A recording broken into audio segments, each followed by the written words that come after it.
السلام عليكم ورحمة الله وبركاته. طلاب أولى ثانوي في كل مكان، ازيكم عاملين ايه؟ يا رب دايما تكونوا بخير. أهلا بك يا صديقي في المحاضرة رقم 3 في المنهج، بس رقم 2 في الفلسفة.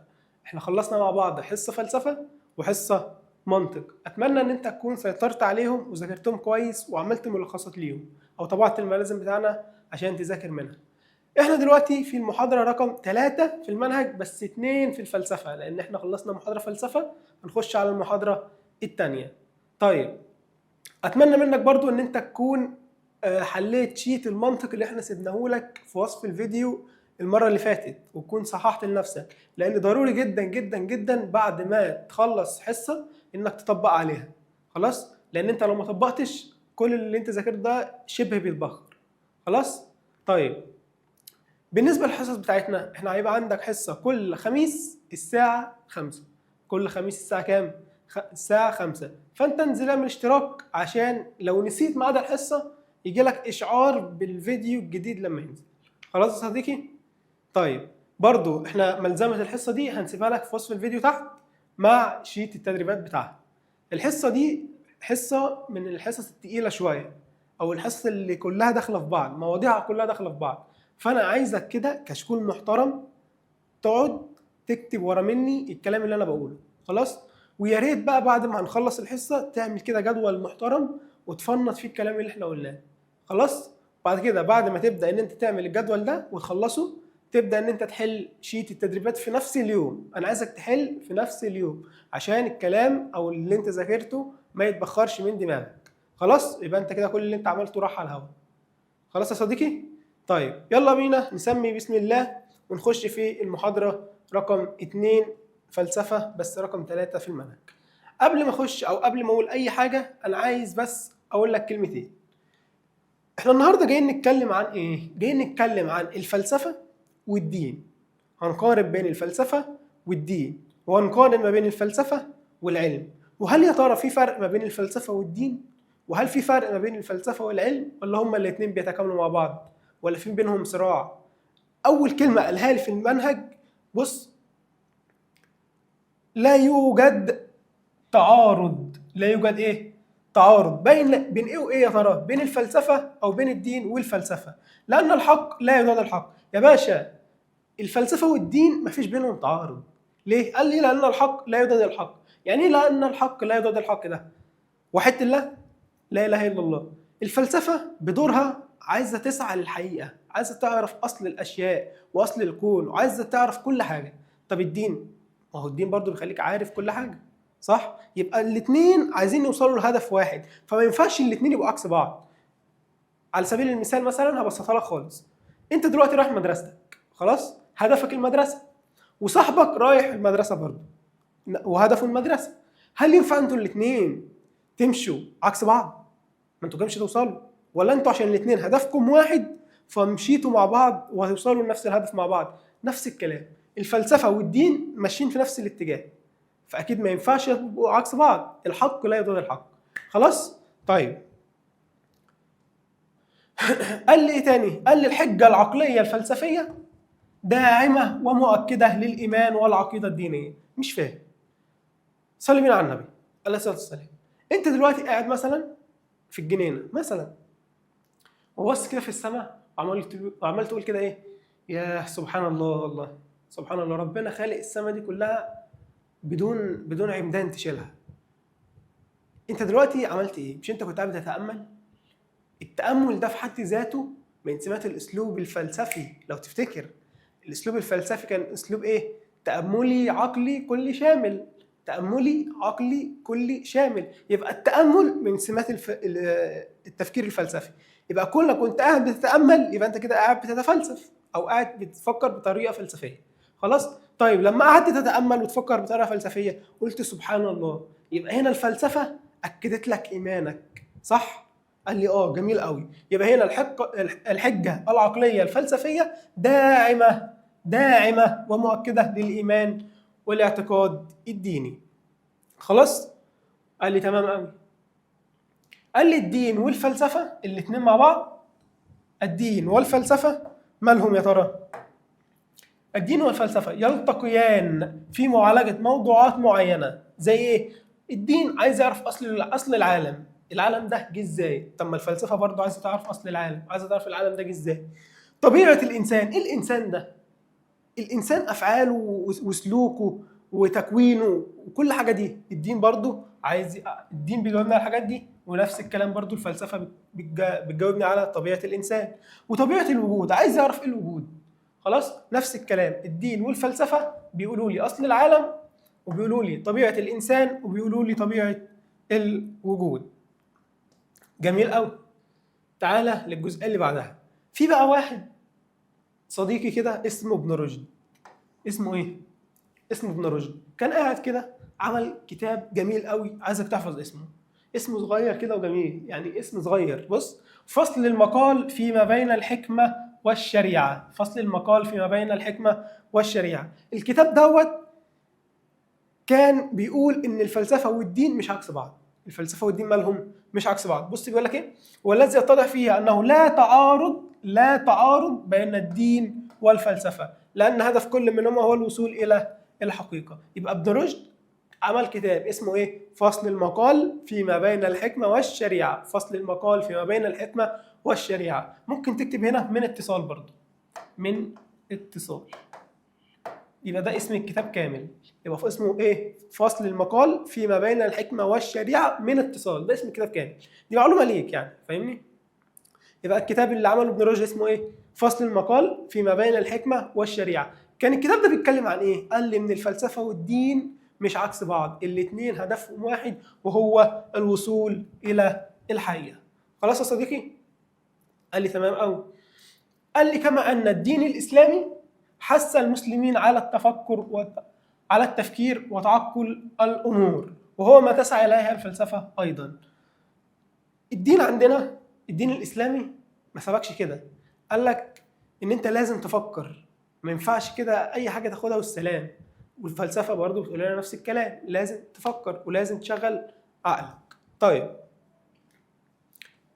تعالى بقى نشوف العلاقه بين الفلسفه والدين. صليت بينا على النبي عليه الصلاه والسلام. انا عايز دلوقتي اقارن بين الفلسفه والدين من حيث 3 حاجات، وبالله عليك بالله عليك اديني تركيزك 10 دقائق، ربع ساعه بالكتير. 10 دقايق ربع ساعه بالكتير، واعمل كوبايه شاي جنبك، عشان الكلام اللي هيبدا يتقال كلام عايز تركيز وعايز تفتيح مخ. خلاص؟ انا دلوقتي اي علم في الدنيا عشان يبقى علم كده وجامد ومتين ويتقال عليه علم وسط العلوم، لازم يبقى لي 3 حاجات. لازم يبقى لي كام حاجه؟ 3 حاجات. حاجه اسمها موضوع، وحاجه اسمها منهج، وحاجه اسمها غايه. يبقى تاني، اي علم عشان يبقى اسمه علم وجامد ومتين كده لازم يبقى لي كام حاجه؟ قال لي يا مستر لازم يبقى لي 3 حاجات. ايه هما؟ موضوع ومنهج وغايه. موضوع ومنهج وغايه. ايه يا مستر الموضوع ده؟ تعالى بقى افهمك، بس الاول قبل ما افهمك نجيب الاول سبوره بيضه. تعالى يا سيدي، بسم الله. انا عايز اقارن ما بين الفلسفه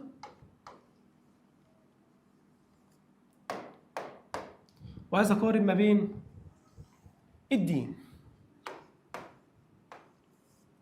عايز اقارن ما بين الفلسفه وعايز اقارن ما بين الدين. وحدت الله، لا اله الا الله. طبعا دلوقتي عايز اقارن ما بين الفلسفه والدين. اقارن ما بين ايه وايه؟ الفلسفه والدين. قلت لك اي علم عشان يبقى علم لازم يبقى ليه كام حاجه؟ قال لي يا مستر 3 حاجات. يا مستر حضرتك قلت لي 3 حاجات. ايه هم؟ موضوع ومنهج وغايه. موضوع ومنهج وغايه. عايز اقارن ما بين الفلسفه والدين من حيث الموضوع. من حيث ايه؟ الموضوع. ركز معايا قوي بالله عليك، بالله عليك لا تركز يا شيخ. ايه يا ترى موضوع الفلسفه؟ كلمه موضوع يعني هدرس ايه. كلمه موضوع يعني ايه؟ هدرس ايه. كلمه موضوع يعني ايه؟ هدرس ايه. طيب موضوع الفلسفه، هدرس ايه في الفلسفه؟ قال لي يا مستر عايز ادرس قضايا الانسان. قضايا ايه؟ قضايا الانسان. كلمه قضايا يعني مشكلات. كلمه قضايا يعني ايه؟ يعني مشكلات. هدرس قضايا الانسان يبقى ادرس مشكلات الانسان. طيب مشكلات الانسان اللي فين؟ قال لي مشكلات الانسان مثلا الاجتماعيه، مشكلات الإنسان البيئية، مشكلات الإنسان الثقافية، وهكذا. خلاص، يبقى أي مشكلة خاصة بالإنسان اللي بتدرسها إيه؟ الفلسفة. طيب، قال لي حاجة كمان مهمة جدا جدا جدا. إيه هي؟ قال لي إن الحقيقة الفلسفية، الحقيقة الحقيقة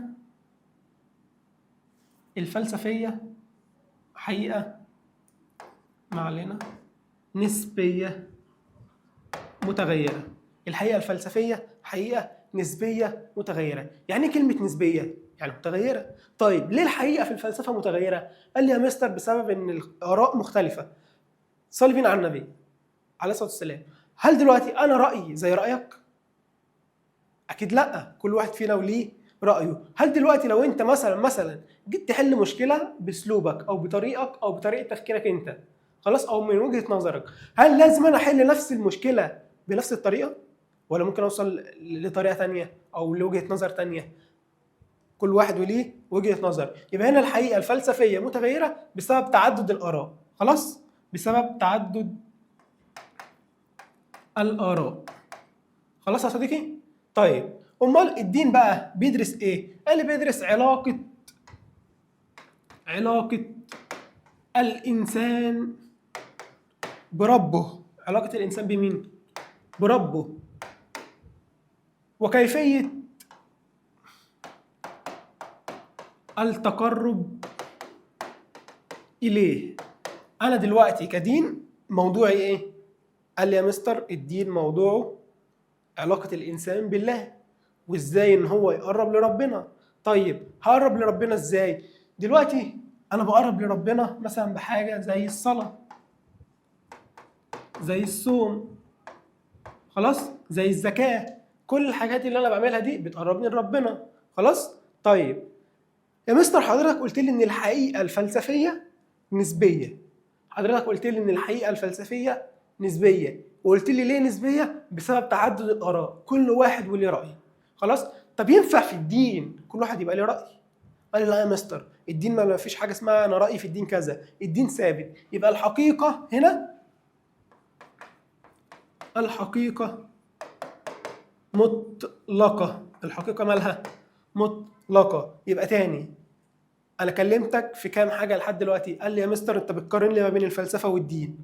حلو، هقارن لك بينهم من حيث كام حاجة؟ قال لي يا مستر 3 حاجات. ما هو أي علم عشان يبقى علم لازم يبقى ليه 3 حاجات: موضوع ومنهج وغاية. وحضرتك دلوقتي ما بتقارن لي ما بين الفلسفة والدين، حضرتك قارنت لي ما بين الفلسفة والدين من حيث الموضوع. خلاص؟ قلت لي يا مستر موضوع الفلسفة قضايا الإنسان، بتدرس قضايا الإنسان. قلت لي يا مستر إن كلمة قضايا معناها مشكلات، يبقى بتدرس مشكلات الإنسان. خلاص؟ طيب، قلت لها مستر ان الحقيقه الفلسفيه متغيره نسبيه. ليه متغيره نسبيه؟ بسبب تعدد الاراء. اكتب تحتها كده وانت بتكتب بسبب تعدد الاراء. خلاص، كل فيلسوف له راي، كل انسان له راي. خلاص. طيب موضوع الدين، قال لي يا مستر دراسه علاقه الانسان بربه، عايز اعرف علاقه الانسان بالله عامله ازاي. خلاص، وازاي نقرب لربنا. ازاي هنقرب لربنا؟ طب هنقرب لربنا ازاي؟ قال لي بالصلاه والصوم والزكاه، وان احنا مثلا نساعد الفقراء والمساكين والحاجات دي كلها. خلاص.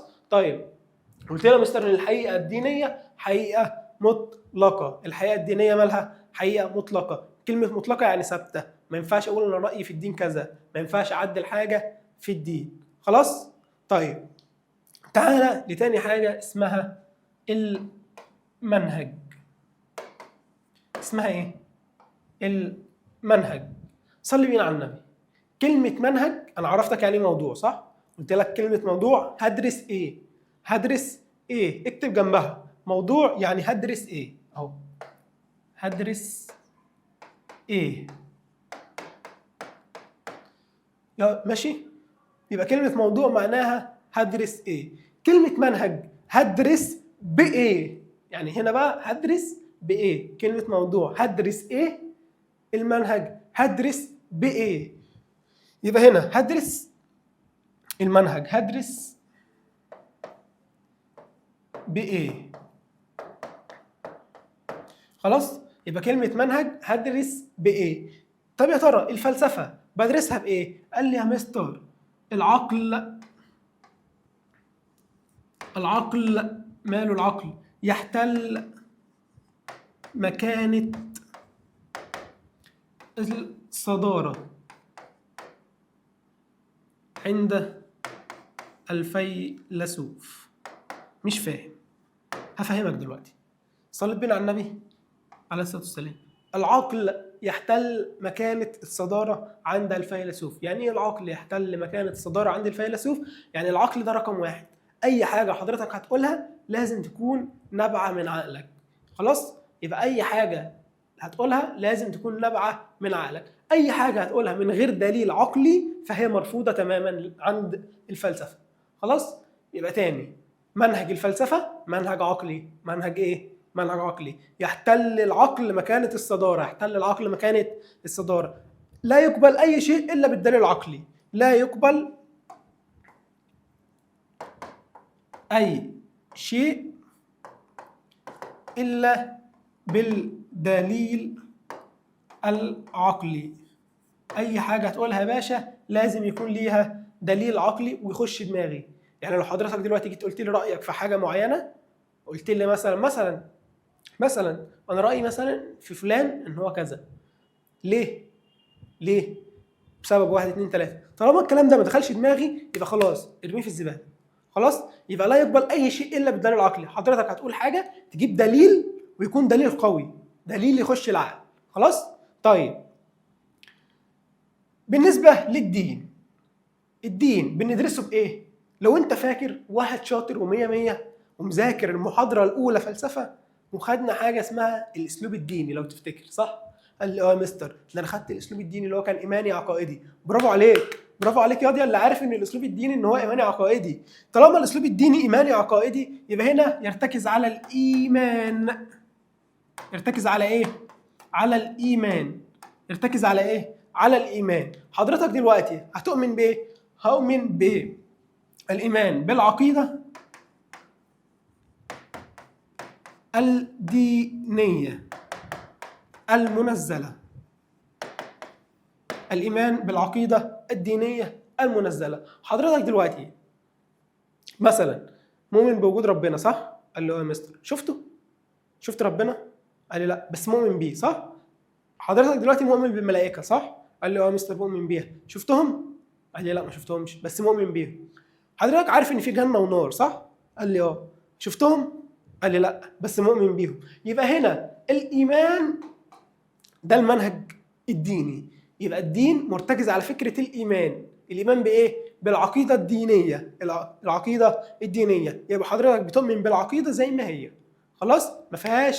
ما ينفعش تقول مثلا انا شاكك ان الدين ده فيه حاجه. ما ينفعش. حضرتك ما ينفعش تشك في الدين. حضرتك ما ينفعش تشك في الدين. حضرتك ما ينفعش تشك في الدين. ما تروحش في داهيه، ما توديناش في داهيه. خلاص؟ طيب يا مستر حضرتك قلت لي ان هنا الفيلسوف بيستخدم عقله. جميل. هل المفكر الديني او الشيخ او البابا او اي حد بيستخدم عقله؟ يا مستر حضرتك قلت لي ان الدين ما فيهوش لعب. ينفع استخدم عقلي؟ اه ينفع تستخدم عقلك بس في زون معين. يعني ايه زون معين؟ حضرتك ممكن تستخدم عقلك في انك تفسر آية. حضرتك ممكن تستخدم عقلك في انك ترد على الخصوم اللي مثلا اللي جاي تشكك في الدين صح؟ يبقى انت هنا العقل ماله للتفسير والرد على الخصوم. يبقى تاني ما تسرحش. الفلسفه والدين قارنت لك بينهم من حيث كام حاجه. قال لي يا مستر حاجتين، منهج وموضوع. ناقص حاجه ايه هي؟ قال لي يا مستر الغايه بس حضرتك لسه ما شرحتهاليش. انا دلوقتي يا مستر حضرتك شرحت لي الموضوع والمنهج. طيب الموضوع كان معناه ايه؟ قال لي يا مستر كلمه موضوع يعني هدرس ايه. بص، اي علم عشان يبقى علم لازم يبقى ليه 3 حاجات. خلاص احنا متفقين على كده. موضوع، منهج، غايه. كلمه موضوع هدرس ايه؟ موضوع نتكلم عنه، منهج ندرس بيه، غايه بنوصل لها. موضوع نتكلم عنه، منهج ندرس بيه، غايه بنوصل لها. اي علم لازم يبقى ليه كام حاجه. ركز عشان احنا هنحتاج الكلام ده كتير قوي في السنين الجايه. خلاص؟ في الترم الجاي في كل حته. طالما بتدرس فلسفه وعلم نفس هتحتاج الكلام ده. يبقى ركز فيه قوي. بالله عليك لا تركز. يبقى اي علم عشان يبقى علم كده وواد صلب ويقف وسط العلوم ولا انا علم لازم يبقى ليه كام حاجه؟ قال لي يا مستر 3 حاجات. ايه هم؟ موضوع ومنهج وغايه. قلت له يا مستر موضوع نتكلم عنه، منهج ندرس بيه، غايه بنوصل لها. قلت له يا مستر موضوع الفلسفه بتدرس ايه؟ قلت له يا مستر الفلسفه بتدرس قضايا الانسان، مشكلات الانسان البيئيه والاجتماعيه والثقافيه، كل الحاجات دي.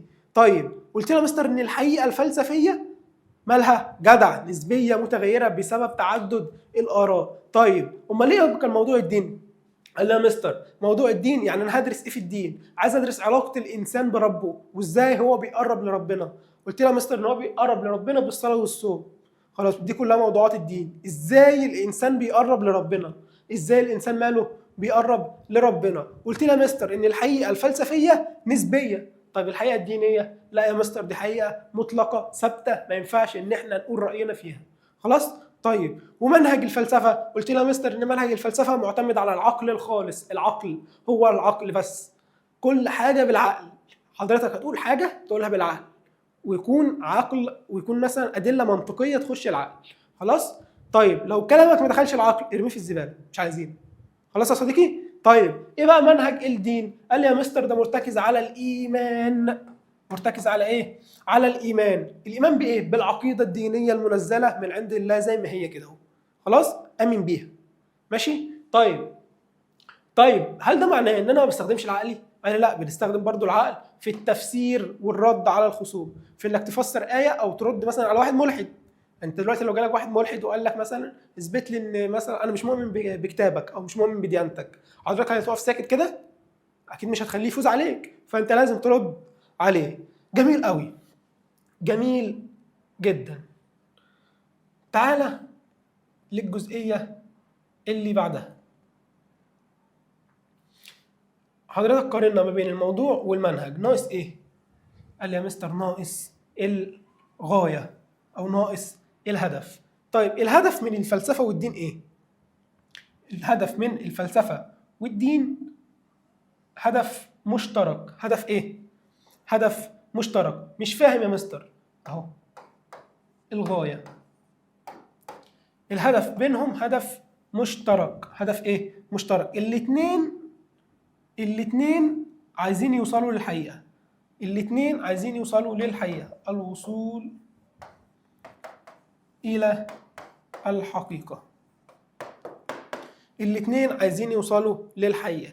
يبقى هنا الدين اتحد مع الفلسفه في هدف مشترك. ايه هو؟ الاتنين عايزين يوصلوا للحقيقه، بس الفرق ان الفلسفه هتوصل للحقيقه بطريقه العقل. هتوصل للحقيقه بايه؟ بالعقل، كل حاجه بالعقل.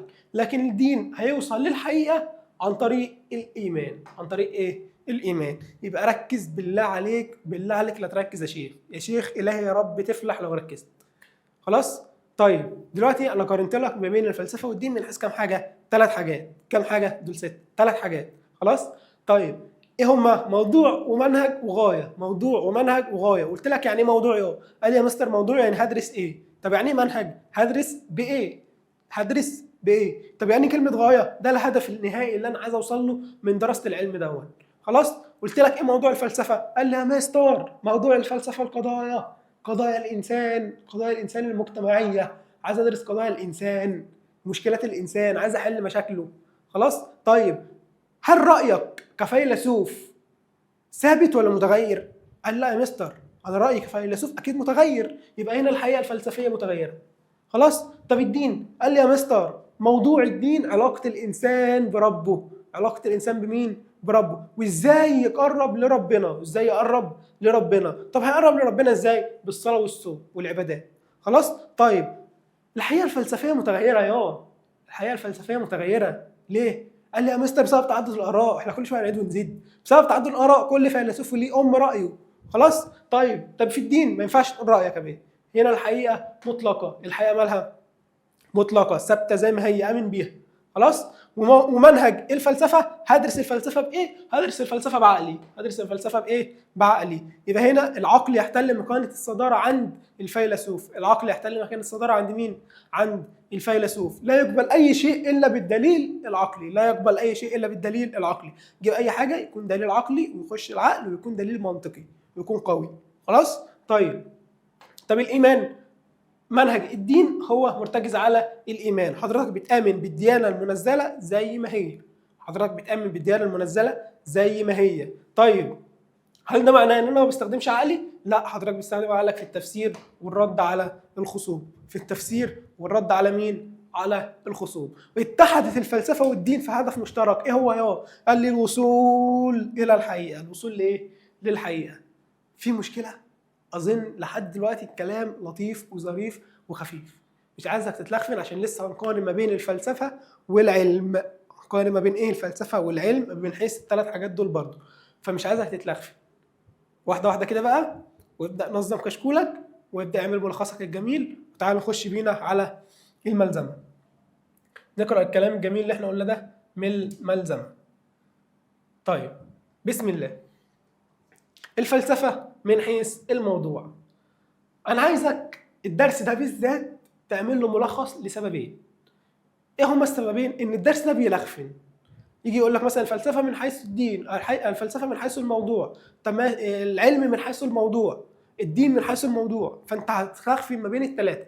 فانا عايزك تعمل حاجه جميله جدا جدا جدا. ايه هي؟ حضرتك هتعمل الملخص، وبعد ما تعمل الملخص الجميل ده اللي هي السبوره اللي احنا لسه مسحينها دلوقتي، تبدا ان انت تحفظ اماكنهم في دماغك. مش فاهم يا مستر؟ عايزك تعمل صوره ذهنيه للكشكول ده في دماغك. ليه؟ حضرتك هتفتكر ايه ده؟ موضوع الفلسفه اللي كنت كاتبه في الكشكول من فوق كان بيتكلم عن كذا. انا عايزك تعمل كده. والله ما هتحل غير بالطريقه دي.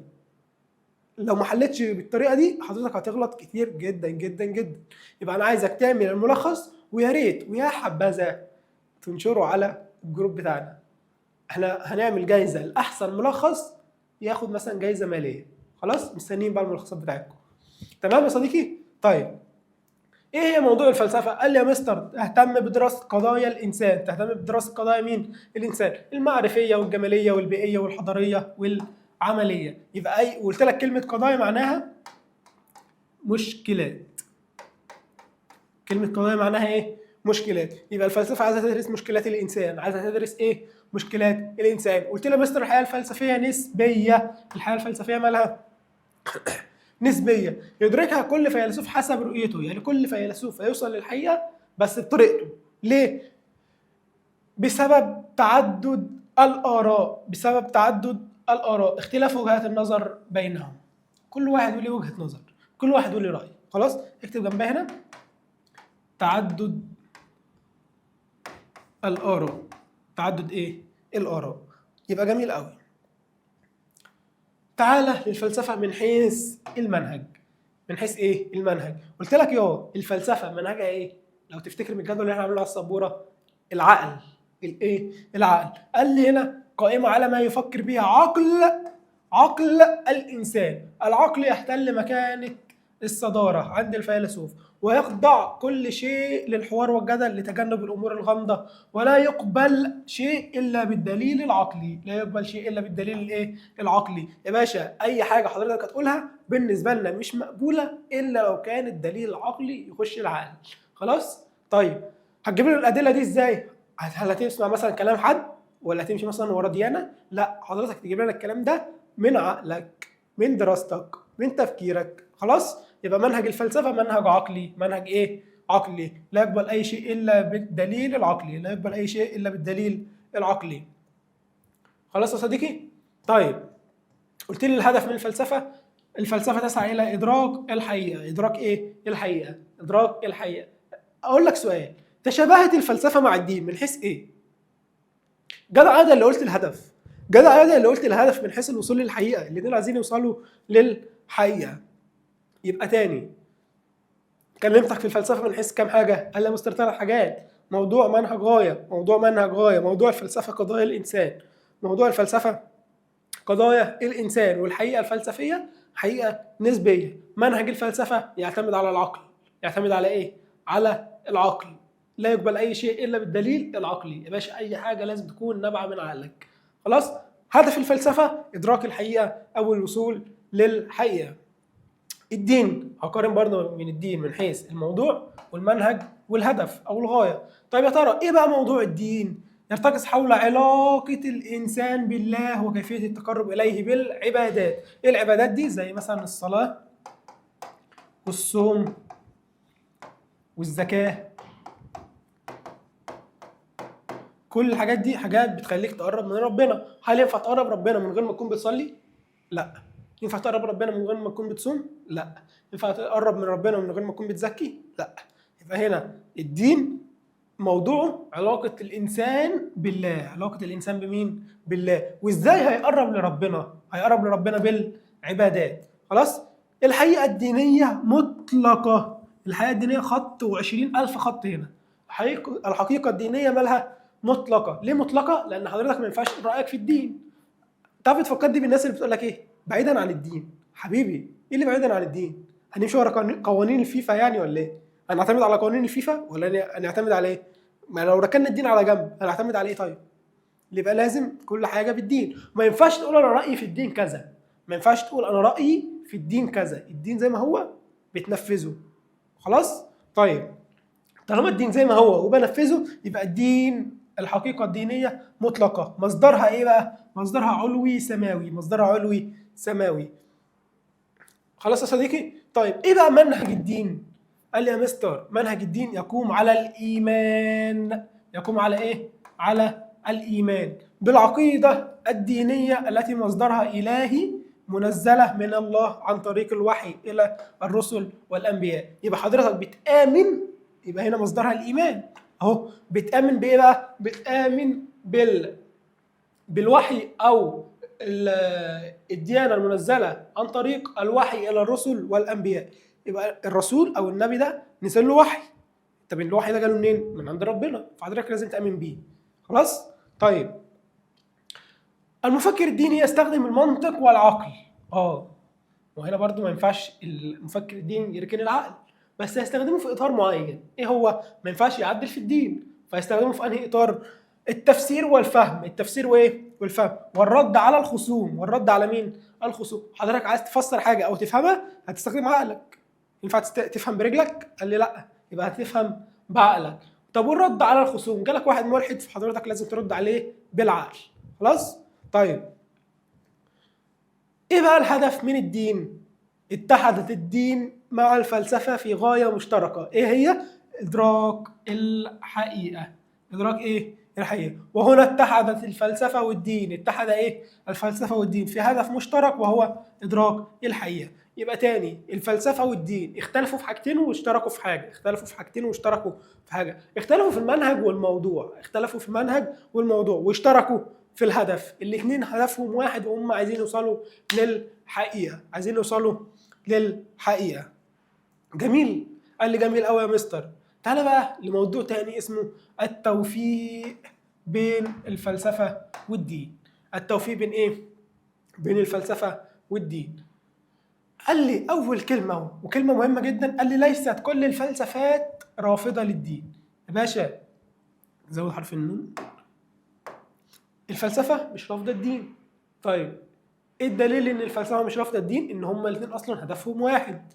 طب ازاي هدفهم واحد؟ الاثنين عايزين يوصلوا للحقيقة.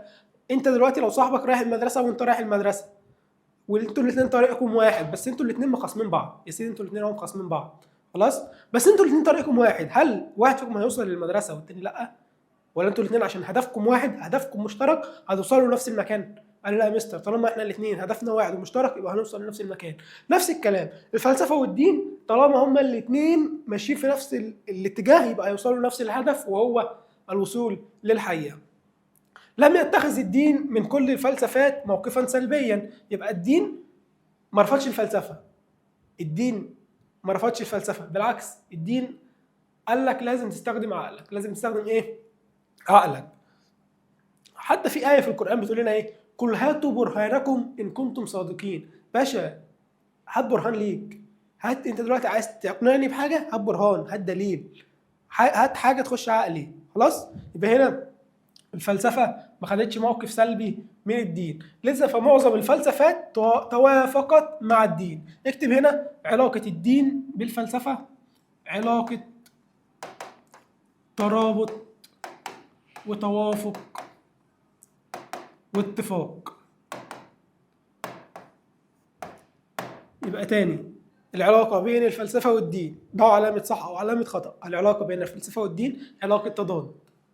غلط. جدع. ليه؟ لأن العلاقة بينهم علاقة ترابط وتوافق واتفاق.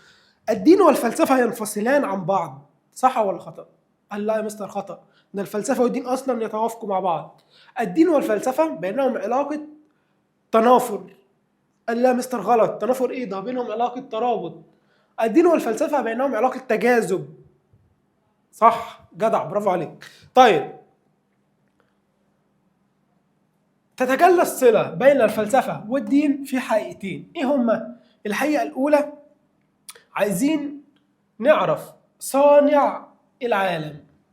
عايزين نعرف صانع العالم، أي أنهما وجهان لحقيقة واحدة. فالفلسفة دراسة الموجودات، وركز بالله عليك أوي في الكلمة دي، فالفلسفة دراسة الموجودات للاستدلال بها على الصانع. الفلسفة دراسة الموجودات للاستدلال بها على الصانع. صليت بنا على النبي عليه الصلاة والسلام. أنا دلوقتي مثلا دخلت لقيت مثلا مكتب. دخلت لقيت إيه؟ مكتب ده معمول من إيه؟ معمول من الخشب. فأنا دخلت قلت المكتب الخشبي ده اللي عمله نجار. هل انا شفت النجار وهو بيعمله؟ ما شفتش، بس انا شفت مكتب خشبي اللي عمله نجار. استدلت بالموجود على الصانع. دلوقتي انت كانسان ينفع اقول انت اتخلقت لوحدك او جيت كده، ولا في حد خلقك؟ في حد خلقك، وهو مين؟ ربنا. خلاص. طيب، يبقى الفلسفه والدين عايزين يعرفوا صانع العالم اللي هو مين؟ اللي هو ربنا. الفلسفه والدين يشتركان في غايه واحده، وهي تحقيق السعاده. طول ما انت عايش جاهل هتفضل تعيس. لكن لو وصلت للمعرفه ووصلت للحقيقه هتحقق السعاده. حثت جميع الأديان السماوية على إيه بقى؟ إعمال العقل. كلمة إعمال العقل يعني حضرتك بتشغل دماغك. هتشغل دماغك في إيه؟ قال لي مستر في الكون لإدراك الخالق. هتقعد كده مثلا تتأمل في السماء، سبحان الله. حضرتك كل ما أنت بتتأمل كل ده ما بيأكد الإيمان عندك إن في ربنا. خلاص؟ طيب، معرفة النفس الإنسانية وعلاقتها بها في الوجود. حضرتك بقى تبدأ تعرف نفسك لما انت بتتفلسف وتبقى فيلسوف، هتبدأ تعرف نفسك. طيب، مقام العقل في القرآن الكريم. لا يذكر العقل إلا في مقام التعظيم. في مقام إيه؟ في مقام التعظيم والتنبيه ووجوب العمل به والرجوع إليه.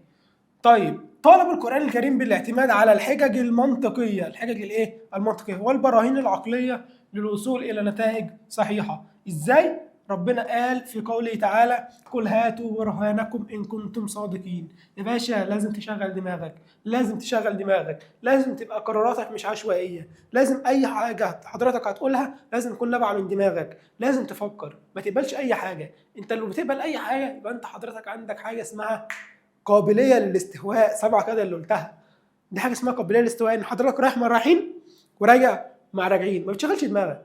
خلاص. لا، القران قال لنا لازم انك تشغل دماغك في حاجه اسمها اعمال العقل. حاجه اسمها ايه؟ اعمال العقل. زي ما ربنا قال لنا في القران الكريم: قل هاتوا برهانكم ان كنتم صادقين. خلاص يا صديقي، جميل قوي. نموذج تطبيقي للتوفيق بين الفلسفه والدين عند ابن رشد. فاكر الكتاب بتاع ابن رشد ده؟ فاكر كتاب ابن رشد؟ قال لي يا مستر كتاب ابن رشد كان الفصل المقال فيما بين الحكمه والشريعه. جدع انا اللي عارف ان كتاب ابن رشد اسمه فصل المقال فيما بين الحكمه والشريعه من اتصال اهي. خلاص. فصل المقال فيما بين الحكمه والشريعه. كلمه حكمه يعني فلسفه. كلمه حكمه يعني ايه؟ فلسفه. والشريعه يعني الدين. يعني ايه؟ يعني الدين. فصل المقال فيما بين الفلسفة والدين من اتصال يعني توافق. يعني قال في الكتاب ده ان الفلسفة والدين مش متنافرين، ده في بينهم علاقة توافق. وليس يتضح فيه انه لا يوجد تعارض بين الفلسفة والدين. ليه يا ابن رشد؟ ليه الفلسفة والدين ما فيهمش علاقة توافق؟ قال لك يا باشا لان هدف كل منهما الوصول للحقيقة. الاثنين ليهم هدف مشترك وهو عايزين يوصلوا للحقيقة. الدين الإسلامي ماله؟ حث المسلمين على التفكير وتعقل أمور الحياة والوجود، وهو ما تسعى إليه الفلسفة أيضا. الدين الإسلامي حثك إن أنت لازم تشغل دماغك. طب ما تشغيل الدماغ في حد ذاته أصلا ده فلسفة، يبقى الاتنين شبه بعض. خلاص؟ طيب، تعالوا نحل السؤال ده كده في السريع. عايزك توقف الفيديو وتحل. طيب حسيت ان انت متذبذب شويه، شوفني انا بحل ازاي. خلاص، عشان انت هتحل الواجب لوحدك بقى، وتبدا ان انت تصحح لنفسك وتشوف انت جبت من كام. ضروري جدا جدا جدا الدرس ده يتذاكر النهارده. طب لو ما ذاكرتوش النهارده وحليت الواجب النهارده، حضرتك الدرس ده ظرف يومين بالظبط وهيتبخر. ظرف يومين بالظبط وهيتبخر. يبقى انت هاتها كده من قصرها، ابدا اعمل جدول قارن ما بين الفلسفه والدين، وابدا ان انت تحل الواجب بتاع حضرتك. طيب، المبدأ الأساسي في الفكر الفلسفي هو تقبل تعدد الآراء. تقبل إيه؟ تعدد الآراء. أما الفكر الديني يرتكز على فكرة الثوابت. يرتكز على إيه؟ على فكرة الثوابت. ولا تعدد الآراء دي كانت موضوع ولا منهج ولا غاية الفلسفة؟ قال لي يا مستر تعدد الآراء كانت في الموضوع بتاع الفلسفة. ليه؟ ليه موضوع الفلسفة؟ قال لي يا مستر ما الحقيقة نسبية متغيرة. الحقيقة الفلسفية نسبية متغيرة. ليه نسبية متغيرة؟ بسبب تعدد الآراء. بسبب إيه؟ تعدد الآراء. يبقى ده يا باشا كده موضوع الفلسفة. أنا لحد دلوقتي ما شفتش السؤال عايز إيه. أنا بحلل السؤال، أنا لسه ما أعرفش السؤال عايز إيه. أنا بحلل الأول. خلاص؟ طيب، اما الفكر الديني يرتكز على فكره الثوابت، الحاجات الثابته. لما قلنا لك في موضوع الدين ان الحياه الدينيه مطلقه ثابته، الحياه الدينيه مطلقه ثابته، يبقى ده برضو موضوع الدين. موضوع الايه؟ الدين. حلو، انا كده حللت السؤال. تعالوا نشوف السؤال عايز ايه. اشرح كيف اختلف الدين والفلسفه في هذه العباره. حضرتك هتقول لنا ايه؟ اختلف الدين والفلسفة في هذه العبارة من حيث الموضوع. تبدأ حضرتك تقول ليه من حيث الموضوع؟ تقول إن الموضوع في الفلسفة منهجها أو الحقيقة عندها نسبية متغيرة. تقول الموضوع الفلسفة مثلا، عشان بس مفيش مكان نكتب، الحقيقة لدى الفلسفة نسبية متغيرة، لكن الحقيقة لدى العلم ثابتة ومطلقة. ثابتة ومطلقة. جميل جدا جدا جدا. تعال بقى نخش على الفلسفة والعلم. الفلسفة وإيه؟ والعلم. تعال بس نقرأ كده كلمتين قبل ما نخش على السبورة البيضاء. قال لك تمثل الفلسفة والعلم أهمية قصوى في حياة الإنسان، لأن حياته لن تكون ممكنة بدون استخدام عقله الواعي. طيب حضرتك بتستخدم عقلك بطريقتين، بطريقة نظرية وبطريقة علمية. بكم طريقة؟ بطريقة نظرية وبطريقة علمية. الطريقة النظرية لطرح الكثير من التساؤلات حول حقيقة الوجود. كلمة يعني إيه فرق ما بين نظري وعملي؟ كلمة نظري وعملي، كلمة نظري يعني كلام على ورق. خلاص؟ كلام على ورق. طب عملي ببدأ إن أنا أطبق في الواقع. ببدا ان انا اطبق في الواقع. يبقى نظريا هتطرح تساؤلات. هتطرح ايه؟ تساؤلات. طب عمليا للوصول لحلول عمليه سريعه لهذه المشكلات. انا دلوقتي مثلا واجهت مشكله مثلا في مجال الطب.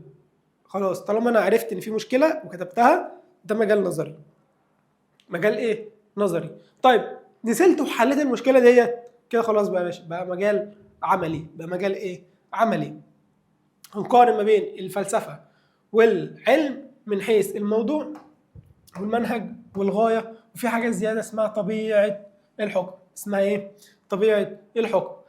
ولا فاكر يعني كلمة موضوع يعني منهج ويعني غاية؟ قال لي اه يا مستر، موضوع نتكلم عنه، منهج ندرس بيه، غاية بنوصل لها. يبقى أي علم عشان يبقى علم كده جامد ومتين لازم يبقى ليه كام حاجة؟ 3 حاجات: موضوع، منهج، غاية. موضوع ومنهج وغاية. موضوع ومنهج وغاية. موضوع ومنهج وغاية. طب ايه يا ترى موضوع العلم او ايه موضوع الفلسفة؟ او تعال نخش كده على سبورة بيضاء.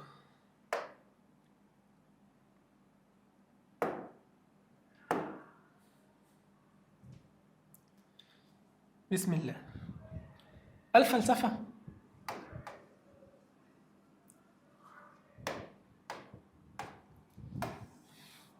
والعلم. الفلسفة والعلم عايزين نقارن بينهم من حيث كام حاجة؟ قال لي 3 4 حاجات. 3 4 حاجات.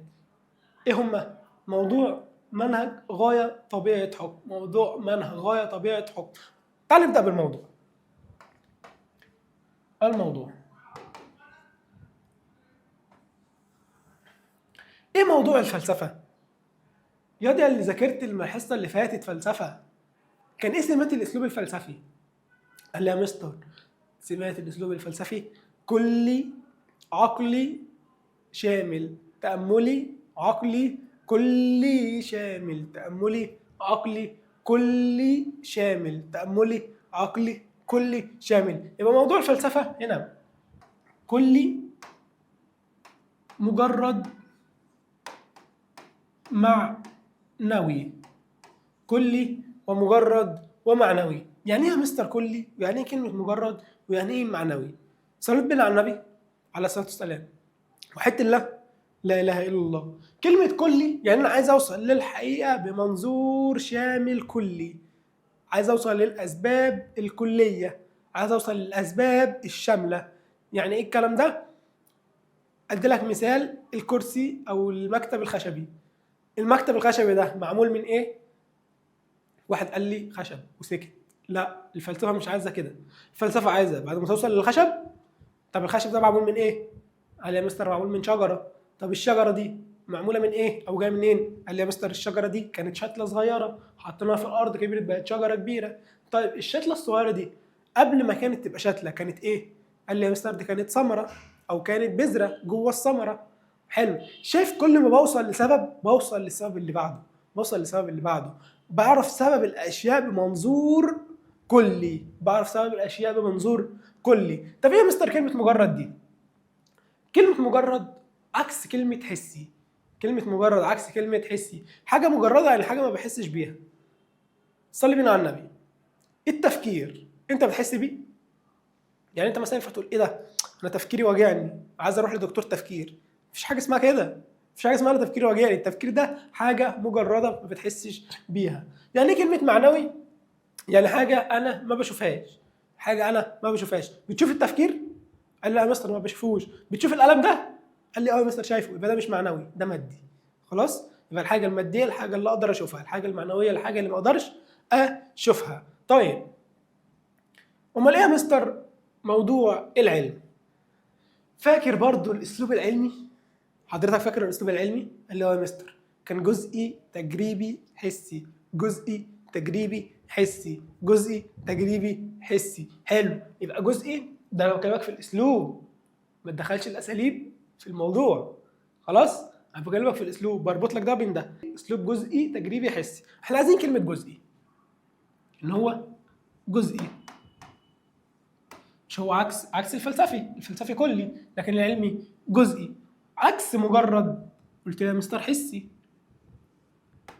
عكس معنوي قلت لها مستر مادي. عكس معنوي قلت لي ايه؟ مادي. يبقى ايه تاني ايه موضوع الفلسفه؟ لو انا هقارن لك الفلسفه والعلم، الفلسفه والعلم، الفلسفه والعلم، موضوع الفلسفه لما اجي اقارنها بالعلم موضوعها كل مجرد معنوي، كل مجرد معنوي، كل مجرد معنوي. ما تقارنش، ما تدخلش موضوع الفلسفه اللي هي كل مجرد معنوي بموضوع الفلسفه لما اجي اقارنها بالدين. ما تدخلش ده في ده. ده اللي انا بتكلم فيه اهو. ده انا بقول لك عشان ما تتلخفنش. اعمل جدول، اعمل جدول، اعمل جدول تاني.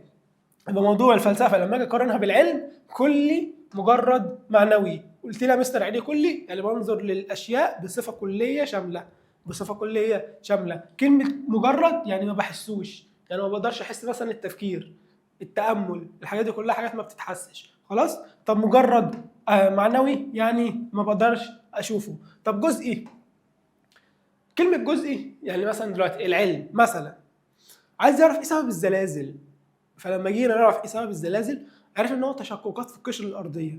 عايزين نعرف حاجه تاني زياده؟ لا، ده كده العلم بيجي هنا ويقف. طب لو فلسفه؟ لا يا باشا، الفلسفه تعرف ايه سبب التشققات وسبب ابو التشققات وسبب ام التشققات وسبب خاله كل حاجه. خلاص؟ تبدا تدرس التشققات من حيث كل حاجه. خلاص يا صديقي؟ طيب يبقى هنا جزئي هوصل لجزء من الظاهره وهسكت. حسي، حضرتك دلوقتي لو دخلت المعمل، دخلت فين؟ المعمل. حضرتك دخلت كده لقيت ماده اسمها صوديوم. ان ايه؟ اسمها ايه؟ صوديوم. رمزها ان ايه. لو ما تعرفش ان الصوديوم رمزه ان ايه روح حول صنايع، من الاخر كده سكه ودغري. مش عارف ان الصوديوم رمزه ان ايه، اسحب ورقك وما تحاولش صنايع كمان، روح موت، روح موت. ايه رايك في نفسك؟ انت مش عارف ان الصوديوم رمزه ان ايه، داخل ثانويه عامه تعمل ايه؟ هقول لك ايه يعني.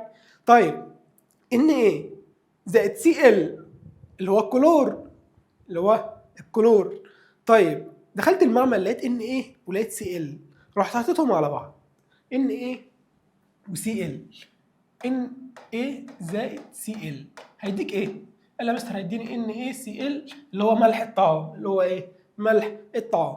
طيب جيت حضرتك رحت واخد الان ايه لوحده، ولقيت كده كوبايه ميه جميله، كوبايه ميه ظريفه كده عسوله، رحت واخد الان ايه ده رحت حطيته في الميه، وانت واقف عامل كده باصص في كوبايه الميه، تعرف اللي هيحصل؟ عايزك تجرب الموضوع ده، اسمع مني روح جربه. هات حته صوديوم وحطها في ميه، تعرف ايه اللي هيحصل؟ وشك ده مش هيبقى موجود، هيفرقع في وشك. طيب طالما البتاع فرقع في وشك، مش ده انت كده حسيته؟ قال لي يا مستر حسيته ايه؟ ده انا اتهريت حسم في وشي، ده البتاع فرقع في وشي. طالما حضرتك حسيت يبقى ده معنى كلمه حسي. طيب مادي عكس كلمه معنوي، المعنوي الحاجه اللي ما اقدرش امسكها، المادي الحاجه اللي اقدر امسكها. حضرتك لما خدت الصوديوم تخيلت الصوديوم ولا مسكت الصوديوم؟ اهو مسكته.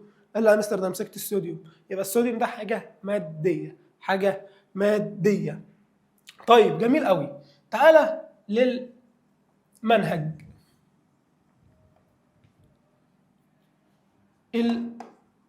المنهج ايه منهج الفلسفه؟ قال لي يا مستر تأملي عقلي تحليلي، تأملي عقلي تحليلي. حضرتك دلوقتي هتدرس موضوع معين بعقلك صح؟ قال لي يا مستر ادرسه بعقلي، يبقى انا كده تبع الفلسفه. طالما هتستخدم عقلك بس، طالما هتستخدم عقلك بس، طالما هتستخدم عقلك بس، ركز تاني، بص ركز في الالفاظ. طالما هتستخدم عقلك بس انت كده تبع الفلسفه. طيب طالما هستخدم عقلي يبقى انا كده منهج عقلي. خلاص؟ طيب انت دلوقتي قعدت تتامل في السماء بعقلك صح؟ طيب تأملت بعقلك، قلت لك ده منهج عقلي، يبقى منهج ايه كمان؟ منهج تأملي. خلاص؟ طيب تحليلي يعني حضرتك بتبدأ تحلل وتفصص الأمور عشان توصل للصورة الكلية، عشان توصل لإيه؟ للصورة الكلية. تاني انا قارنت لك بين الفلسفه والعلم من حيث ايه؟ قال لي يا مستر من حيث المنهج والموضوع والغايه وطبيعه الحكم. حضرتك كلمتني في الموضوع، قلت لي يا مستر ان موضوع الفلسفه كل مجرد معنوي، كل مجرد معنوي، كل مجرد معنوي. كل يعني بوصل للصيغه الكليه، بدرس الموضوع بصيغه شامله. مجرد يعني حاجه انا مش شايفها او حاجه انا مش حاسس بيها. معنوي يعني حاجه انا مش شايفها، حاجه في عقلي، حاجه في عقلي. قلت لك موضوع العلم، قلت لي يا مستر العلم ده جزء حسي مادي، جزء حسي مادي. كلمه جزء عكس كلمه كلي، هنا وصلنا للامور الكليه الشامله العامه، هنا بنوصل للامور الجزئيه الفرديه، الجزئيه الفرديه. خلاص؟ وحسي يعني بقدر احس بالتجارب، لو حاجه فرقعت فيا انا هحس. خلاص؟ طيب ومادي يعني الحاجه دي بقدر ان انا اشوفها وامسكها. طيب قلت لها مستر منهج الفلسفه تاملي عقلي تحليلي، تاملي عقلي تحليلي، بعتمد على التامل وركز في الالفاظ عشان الحاجات دي هتجيلك في اختيارات وحضرتك هتقعد زي الحمار ومش هتبقى فاهم حاجه. فانا عايزك تركز في الالفاظ. طيب يبقى الفلسفه منهجها تاملي عقلي تحليلي، تاملي عقلي تحليلي. امال ايه يا مستر منهج العلم؟ يخضع لقواعد العلم التجريبي، يخضع لقواعد العلم التجريبي. مش فاهم انا دلوقتي عشان ابقى عالم لازم امشي على 4 خطوات. ايه هم ال4 خطوات؟ حاجه اسمها ملاحظه، حاجه اسمها فرض، حاجه اسمها تجربه، حاجه اسمها قانون، حاجه اسمها قانون. يبقى ركز معايا قوي بالله عليك، ال4 خطوات دول انت هتدرسهم بالتفصيل الممل الترم الجاي، هتدرسهم بالتفصيل الممل الترم الجاي. يعني ايه كلمه ملاحظه؟ يعني ايه كلمه لاحظ؟ اما اجي اقول لك لاحظ، لاحظ هذا القلم، هل حضرتك مش بتبدا تبص فيه؟ اهو القلم اهو جميل حلو. يبقى انت كده بتبص وبتتامل وبتجمع معلومات، سيبك من التامل، انت دلوقتي بتبص وتجمع معلومات. طيب بعد ما بتجمع معلومات حضرتك بتبدا تفترض، تقول مثلا لو عملنا كذا نفترض ان ممكن كذا يحصل. حضرتك بتبدا ان انت تحط افتراضات. كلمه تجربه يعني حضرتك بتجرب، حضرتك بتبدا تجرب الحاجات اللي انت جمعت عنها ملاحظات وافترضت عنها فروض. بعد ما بتبدا ان انت تجربها ولو طلعت صح، لو الكلام اللي انت جمعت عنه ملاحظات وفروض وجربته وطلع صح بيبقى قانون. وكلمه قانون يعني حل نهائي، يعني حل نهائي. طب طلع غلط يبقى كل الفروض والملاحظات دي غلط، وتبدا ان انت تعمل ملاحظات وفروض جديده. خلاص مش عايز اخش لك فيها بالتفصيل عشان ما تتوهش مني، هندرسها بالتفصيل الترم الجاي. خلاص طيب يبقى يا مستر منهج العلم يخضع لقوانين المنهج العلمي، يخضع لقوانين المنهج العلمي، او ان هو ممكن نقول عليه ان هو تجريبي، ان هو ايه؟ تجريبي. طيب ايه يا مستر خطوات المنهج العلمي؟ ملاحظه وفرض وتجربه والقانون. عايزك تحفظ الكلام ده وتعمل خريطه ذهنيه لدماغك، في دماغك ابوس ايدك اعمل خريطه ذهنيه في دماغك عشان ما تتلخفنش. اعمل الجدول كده في الكشكول، وعايزك تحفظ اماكن الحاجات اللي انت كتبتها فين. خلاص طيب الهدف من الفلسفه الوصول للعلل البعيده. جدع هذا اللي عارف يعني ايه علل بعيده. واحد دلوقتي قاعد بقى، واحد على همي ذاكر الحصه الاولى وما فتحش المحاضره دي غير لما ذاكر الحصه اللي فاتت. عارف يعني كلمه علل بعيده؟ يعني اسباب غير مباشره، اسباب غير واضحه، اسباب بعيده، اسباب غير مباشره وغير واضحه. انا قلت لك مثلا الكرسي الخشبي ده مصنوع من ايه؟ حضرتك ما بتقوليش شجره وتسكت، حضرتك بتقول لي شجره وبعد الشجره كانت شتله وبعد الشتله كانت بذره. خلاص شايف السبب بعيد ازاي؟ احنا عايزين نوصل للاسباب البعيده. خلاص طيب العلم، الاسلوب العلمي الوصول الى العلل القريبه، الوصول الى العلل القريبه. باشا ايه سبب الزلزال؟ تشققات في القشره الارضيه. شكرا ايه في اللي ابن الكتاب، مش عايز حاجه تاني. ده الاسلوب العلمي.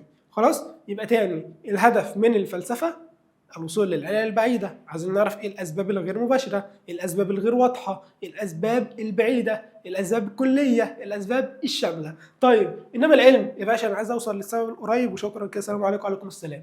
خلاص طيب اخر حاجه اسمها طبيعه الحكم.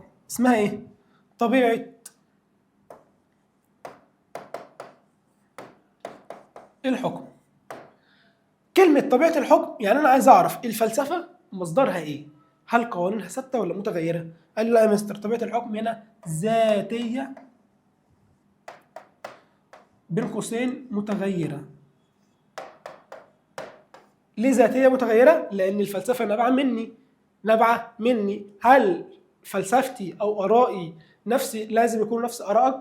أكيد هيبقوا مختلفين. خلاص يبقى هنا الفلسفة ذاتية، كلمة ذاتية يعني نابعة مني. كلمة ذاتية يعني نابعة مني. طب طالما نابعة مني أكيد هتبقى متغيرة لأن هي بتختلف من شخص لشخص. طب العلم، صلي بينا على النبي يا سيدي عليه الصلاة والسلام، عايزك كده وأنت قاعد كده صلي على النبي كتير. خلاص طيب العلم، هل انت دلوقتي لو دخلت المعمل وجبت Na وCl اللي هو صوديوم وكلور، صوديوم وكلور وحطيتهم على بعض هيديك ايه؟ قال لي يا مستر هيديني NaCl ملح الطعام. هيديني NaCl ملح الطعام. حلو. لو جيت دلوقتي واحد صديقي دخل المعمل تاني يعني بعدي، يعني انا دخلت عملت التجربه ديت، جه بقى واحد صاحبي دخل جاب Na وCl، هل مش هيديه ملح الطعام؟ هيقول لا انا بحب مستر كريم هديله ملح طعام، مش حابب صاحبه ده مش هديله ملح طعام، ولا هديله ملح طعام برضه؟ هديله ملح طعام. اذا موضوعات العلم موضوعيه بين قوسين ثابته. ليه ثابته؟ لان انت لو عملت تجربه غيرك هيجي يعمل نفس التجربه وهيديله نفس النتيجه. يبقى العلم قوانينه ثابته، العلم قوانينه ثابته. حضرتك خدت في ثالثه اعدادي السرعه ان عين بتساوي ف على زين، عين بتساوي ف على زين. انا بفكر اسيب الفلسفه واشرح علوم، ايه رايكم؟ نشرح علوم بقى. عين بتساوي ف على زين، عين بتساوي ف على زين. انا دلوقتي لو عايز احسب السرعه مش لازم يبقى معايا المسافه والزمن؟ قال لي اه جميل. لو انا دلوقتي حسبت السرعه صح ينفع واحد تاني يجي يعوض بنفس الارقام ويطلع له ناتج غلط؟ اكيد لا. قوانين العلم ثابته، قوانين العلم ثابته. تاني قوانين العلم ثابته. يبقى تاني يوم انا قارنت لك بين الفلسفه والعلم من حيث كام حاجه. قال لي يا مستر 4 حاجات. ايه هما؟ منهج وموضوع وغايه وطبيعه حكم. موضوع ومنهج وغايه وطبيعه حكم. موضوع ومنهج وغايه وطبيعه حكم. قلت لك العلم، اي علم عشان يبقى علم كده وجامد ومتين لازم يبقى ليه كام حاجه؟ 3 حاجات. موضوع نتكلم عنه، منهج ندرس بيه، غايه بنوصل لها. موضوع بنتكلم عنه. هنا العلم الفلسفه بتتكلم عن ايه؟ بتتكلم عن المواضيع الكليه المجرده المعنويه. وشرحت لك يعني ايه كلي ويعني ايه مجرد ويعني ايه معنوي. الكلي يعني بوصل للامور الكليه، مجرد حاجه انا مش بحس بيها، معنوي حاجه انا مش شايفها. طب العلم، لا مستر علم جزء حسي مادي، جزء حسي مادي، جزء حسي مادي، جزء حسي مادي. طيب ايه بقى منهج الفلسفه؟ قال لي يا مستر منهج الفلسفه تاملي عقلي تحليلي. كلمة منهج معناها هدرس بإيه؟ هدرس بإيه؟ هدرس بالتأمل وبالعقل وبالتحليل. طالما أنا فيلسوف يبقى منهجي تأملي عقلي تحليلي. خلاص؟ طب العلم؟ قال لا، العلم ليه قواعد منهج علمي. إيه قواعد المنهج العلمي؟ 4 حاجات: ملاحظة، تجربة، فرض، قانون. ملاحظة، تجربة، فرض، قانون. ملاحظة، تجربة، فرض، قانون. مش عايزك تعرف تفصيل عنهم، عايزك تعرفهم بس. خلاص؟ تبقى عارف تجيب لك أي سؤال فيه ملاحظة، جمع معلومات، اكتب كده جنب كلمة ملاحظة وانت بتكتب. ملاحظة معناها جمع معلومات، ملاحظة جمع معلومات. فرض وضع الافتراضات، وضع الافتراضات حاجة انت بتفترضها. خلاص. تجربة يعني اجراء التجارب. اكتب عشان ما تجيش تصيح بعدين. اكتب.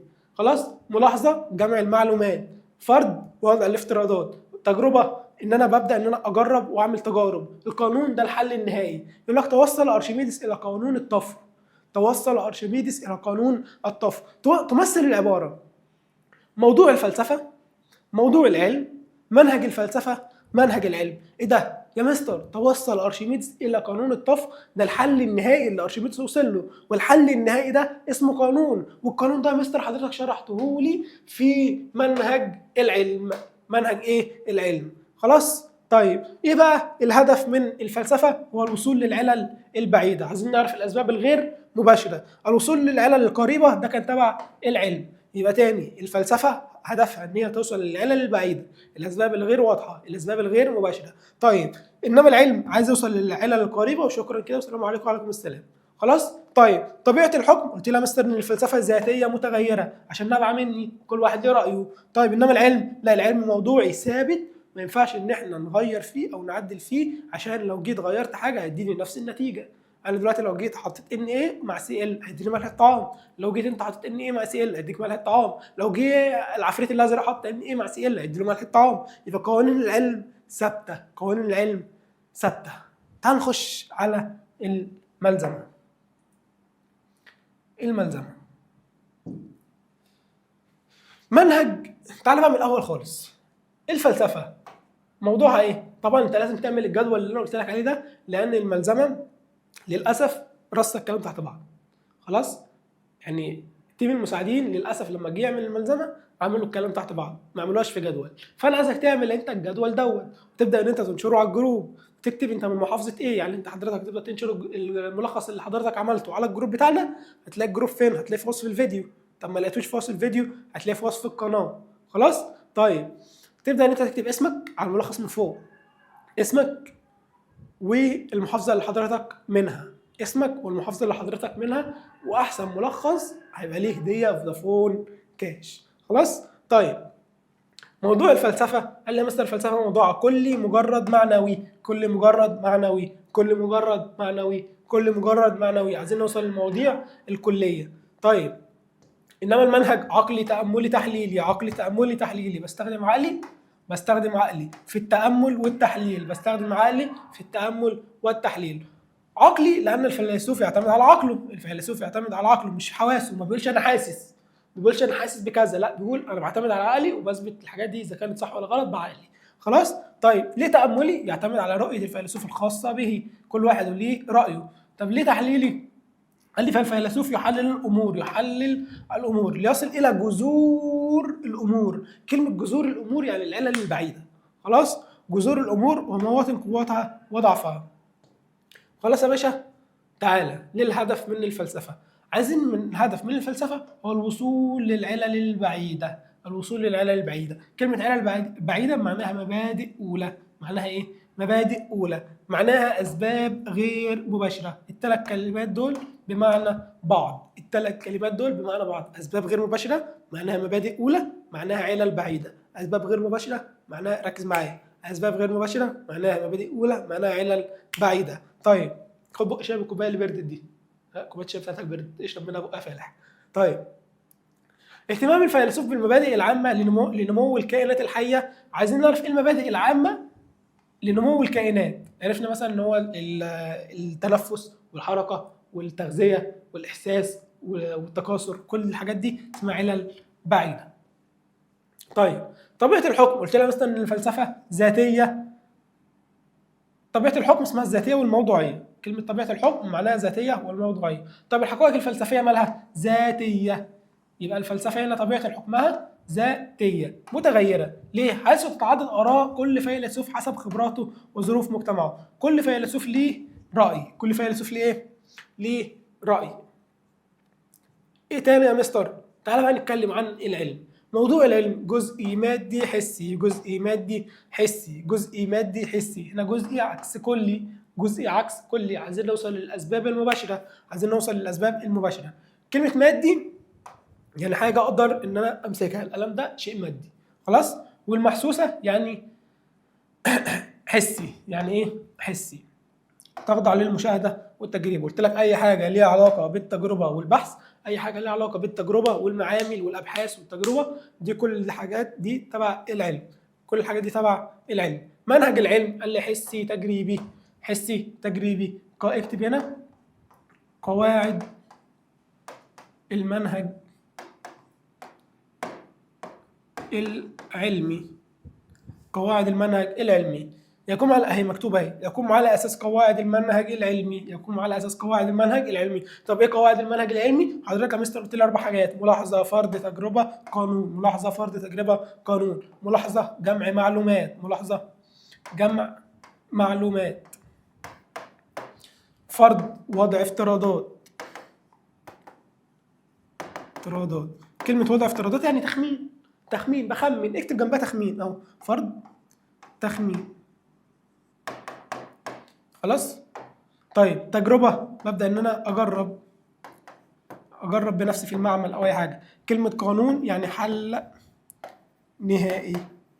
كلمه قانون يعني حل نهائي. كلمه قانون يعني حل نهائي. ايه الهدف من العلم؟ يا مستر الوصول للعلل القريبه والاسباب المباشره والاسباب الماديه. عايز اوصل لاقرب سبب. عايز اوصل للسبب المباشر، مش عايز حاجه اكتر من كده. خلاص. طيب، طبيعه الحكم قال يا مستر العلم طبيعه الحكم عنده موضوعيه ثابته. ليه؟ لان انت لو جيت تعمل تجربه هتديك نتيجه، غيرك جاي يعمل تجربه هتديله نفس النتيجه. يبقى العلم مواضيعه ثابته. فلا مجال لاختلاف العلماء لان مرجعهم واحد وهو الواقع والتجربه. حضرتك انت دلوقتي العلماء مش هيختلفوا مع بعض لان مرجعهم واحد، هو ايه؟ التجربه. جرب هتديك نتيجه. طب عالم تاني جاي يجرب هتديله نفس النتيجه. يبقى هنا الموضوع بتاعهم ثابت. خلاص يا صديقي. التكامل بين الفلسفه والعلم. لاحظت شبه بين الفلسفه والعلم؟ قال لا يا مستر مش شبه بعض خالص. يعني الفلسفه والدين كانوا شبه بعض في الهدف ان هم الاثنين عايزين يوصلوا للحقيقه. لكن العلم انا مش شايف فيه يعني في تشابه بين الفلسفه خالص. رغم ان هم ما فيش بينهم تشابه، رغم ان ما فيش بينهم تضاد، هم برضه متفقين ومنسجمين. طيب اديك مثال. انت دلوقتي مثلا لو ما بتحبش ورق العنب، مثلا ما بتحبش ورق العنب وصاحبك بيحب ورق العنب، هل انتوا كده متفقين ولا مختلفين؟ قال لا مثلا احنا مختلفين، مختلفين جدا كمان بصراحه، عشان انا بحب ورق العنب زي ما هو ما بيحبش ورق العنب. خلاص. فانت تبدا تكبر الموضوع. هل ده معناه ان انت تخاصمه او تقاطعه؟ قال لا يا مستر اكيد مش هخاصمه، رغم ان احنا مختلفين، هو ما بيحبش ورق العنب وانا بحب ورق العنب، رغم ان ده ما يخليناش نختلف عن بعض. خلاص. نفس الكلام. بص بيقول لك ايه؟ ان بين الفلسفه والعلم اختلاف ولكن لا يوجد خلاف او خصومه. مفيش خلاف او خصومه. ليه؟ او انفصال بينهم، وليس كل طرف بديل عن الاخر. يعني حضرتك ما ينفعش تستخدم فلسفه وتركن علم، حضرتك ما ينفعش تستخدم علم وتركن فلسفه، لازم الاثنين مع بعض. فالعلم والفلسفه يشتركان في الكشف عن حقائق. الوجود. الاثنين عايزين يعرفوا حقائق الوجود. يبقى تاني، العلم والفلسفة بينهم خصومة، صح ولا غلط؟ قال لا يا مستر غلط. العلم والفلسفة يتكاملان سويا، صح ولا غلط؟ قال لي يا مستر صح. جميل قوي. تعالى نحل السؤال الجميل دوت. لقد حاول سبينوزا بناء فلسفة ميتافيزيقية. كلمة ميتافيزيقية يعني ما وراء الطبيعة، الحاجة اللي أنا مش شايفها. خلاص؟ ميتافيزيقية أخلاقية مستعينا بالمنهج الحدسي الهندسي. مستعينا بالمنهج الحدسي الهندسي. سبينوزا ده فيلسوف، عشان انا عارف انت هتسيب السؤال كله وتقول مين سبينوزا ده. سبينوزا ده فيلسوف، ماشي؟ طيب، بحيث يرى انه يمكن الوصول الى قوانين اخلاقيه باعتماده على سلسله من الاستدلالات الاستنباطيه تبرهن العباره السابقه على الاستدلالات الاستنباطيه. كلمة الاستدلالات الاستنباطية حضرتك هتدرس الاستدلال الاستنباطي بالتفصيل الترم الجاي. خلاص؟ ده حاجة تبع المنطق. خلاص؟ طيب. هو يا مستر هستعين بالمنهج الحدسي الهندسي، أهو الهندسي علم، مع سلسلة من الاستدلالات الاستنباطية اللي هو المنطق أو الفلسفة. تبرهن العبارة السابقة على إيه؟ تعال نقرأ الاختيارات واحدة واحدة. التناقض بين الفلسفة والعلم، الفلسفة والعلم بينهم تناقض؟ قال لا يا مستر مفيش بينهم تناقض، يبقى يا باشا بره. التضاد بين الفلسفه والدين، ايه ده؟ هو الفلسفه والدين بينهم تضاد؟ قال لي يا مستر فلسفه ودين ايه؟ السؤال اصلا بيكلمنا عن فلسفه وعلم، يعني حتى لو دي صح ما ينفعش اختارها عشان فيها دين، يبقى بره، لان السؤال بيكلمنا عن فلسفه وعلم. فلسفه وعلم، وكمان اصلا يا مستر الفلسفه والدين مفيش بينهم تضاد، حتى لو صح مش هختارها. خلاص؟ طيب. بانه الفلسفه والعلم كلاهما يستفيد من الاخر، دي صح. دي صح واختارها، بس اقرا اللي بعدها برضو. خلاص؟ ان الاثنين بيستفيدوا من بعض. التعارض بين الفلسفه والعلماء، ايه ده؟ هو الفلاسفه والعلماء بيتعارضوا؟ قال لا يا مستر ده الفلاسفه والعلماء مش بيتعارضوا، يبقى الاجابه هي ج، ان الفلسفه والعلم كلاهما يستفيد من الاخر. خلاص يا صديقي؟ وفي تلك اللحظات السعيده قضي الامر الذي فيه تستفتيان. اللهم علمنا ما ينفعنا وانفعنا بما علمتنا. بهدوء شديد جدا عشان ما تعصبش عليك، اعمل الجدول النهارده. اعمل الجدول النهارده، قارن ما بين الفلسفه والدين في جدول، في صفحه كده منظمه ومحترمه. قارن ما بين الفلسفه والعلم في صفحه كده منظمه ومحترمه. خلاص؟ انا ممكن اسيب لك الجدول ده في وصف الفيديو في شيت، حضرتك تبدا ان انت تنقله.